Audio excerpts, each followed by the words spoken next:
क्या आपको गुस्सा बहुत आता है? क्या आप अपने गुस्से के ऊपर कंट्रोल नहीं कर सकते? एक एनोइंटेड का गुस्सा उसको अपनी डेस्टिनी से दूर ले जाता है। मूसा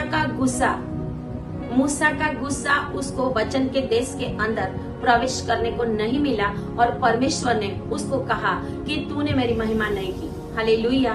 क्या आज हम अपने गुस्से को कंट्रोल नहीं करके अपनी बहुत सारी आशीषों को गवा देते हैं? तो आज से हमें नम्र और दीन बनना पड़ेगा, क्योंकि परमेश्वर का वचन कहता है कि हमें यीशु मसीह भी नम्र बनने का सिखाता है। यीशु मसीह खुद गधे के ऊपर सवार होके आया ये बताने के लिए कि वो बहुत ही नम्र है, लेकिन अब यीशु मसीह घोड़े के ऊपर बैठकर आने वाला है। जैसे प्रकाशित वाक्य में लिखा हुआ है, ऐसा सफेद घोड़े के ऊपर सवार होके यीशु मसीह आने वाला है और वो यीशु मसीह आपको स्वर्ग में ले जाने वाला है। अगर हम अपनी कमियों को परमेश्वर के लहू के अंदर दूर करें तो परमेश्वर हमें बहुत सी आशीषें दे सकता है।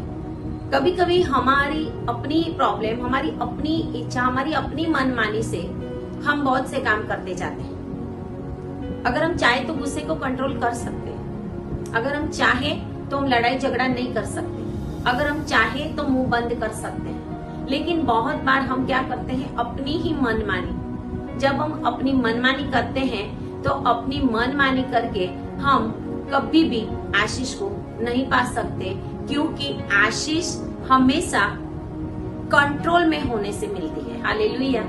आशीष हमेशा आज्ञा में होने से मिलती है। परमेश्वर के हाथ के नीचे आशीष है, परमेश्वर के हाथ के बाहर आशीष नहीं है।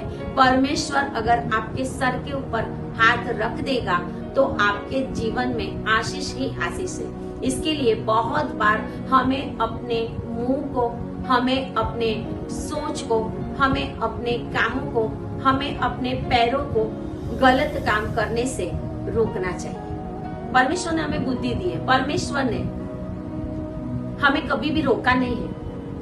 इसके लिए परमेश्वर ने आदम को आज्ञा दी थी कि ये फल खाना, ये नहीं खाना।